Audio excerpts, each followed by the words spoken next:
Sir అయితే దీపారాధన గురించి చెప్పారు అంతకు ముందు 3 ఒత్తులేసి వెలిగించాలి అని. మన పూజ గదిలో అసలు దీపం పెట్టడం విషయానికి వస్తే ఒకే ఒక్క దీపం వెలిగిస్తే చాలా సార్? అయితే ఇందులో 2-3 రకాలైనటువంటి నమ్మకాలు ప్రాంతీయాన్ని బట్టి ఉన్నాయి. నిజంగా ఉత్తర హిందుస్థానం వెళ్ళారనుకోండి, ఒకటే దీపం వెలుగుతూ ఉంటుంది.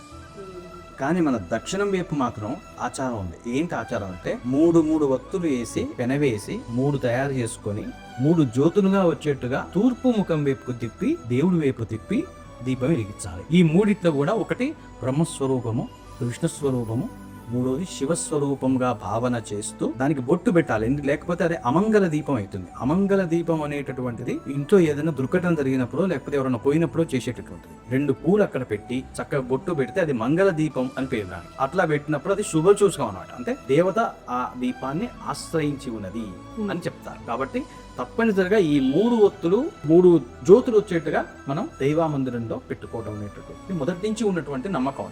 కొన్నిసార్లు ఏం చేస్తారంటే 2 ప్రమిదలు పెడతారు. ఇటో ప్రమిద పెట్టినప్పుడు ఇందులో 2 జ్యోతులు ఉండేటట్టుగా ఇందులో 2 జ్యోతులు ఉండేటట్టుగా చూసుకోవాలి. జీవాత్మ పరమాత్మ స్వరూపం అది. ఆ విధంగా చేస్తారు. ఏకవత్తి ఏక జ్యోతి పెట్టడం అనేది ముఖ్యంగా ఉంది. దక్షిణాయనంలో అసలు లేదంటే ఉత్తర హిందుస్థాన్లో కొన్ని చోట్ల చేస్తారు, కానీ మన దగ్గర అది నిషిద్ధంగా భావిస్తారు. 2 దీపాలు అయితే కంపల్సరీగా పెట్టాలి. తప్పనిసరి 2 ఒత్తులు. అలాగే సార్ మీరు దీపం దేవుడి వైపు తిప్పి పెట్టాలి అన్నారు. బట్ కొన్ని దీపాలు ఉంటాయి, లక్ష్మీదేవి అష్టలక్ష్ముల దీపాలు కొన్ని ఉంటాయి కదా, అవి ఇటు సైడ్ ఉంటాయి కదా సార్, అవి ఇటు పెడుతుంటారు. అది కూడా అటు తిప్పి పెట్టచ్చా? సెలెక్ట్ చేసుకున్నటువంటి ప్రమిదకి అమ్మ స్వరూపం ఉంటే అది వేరు.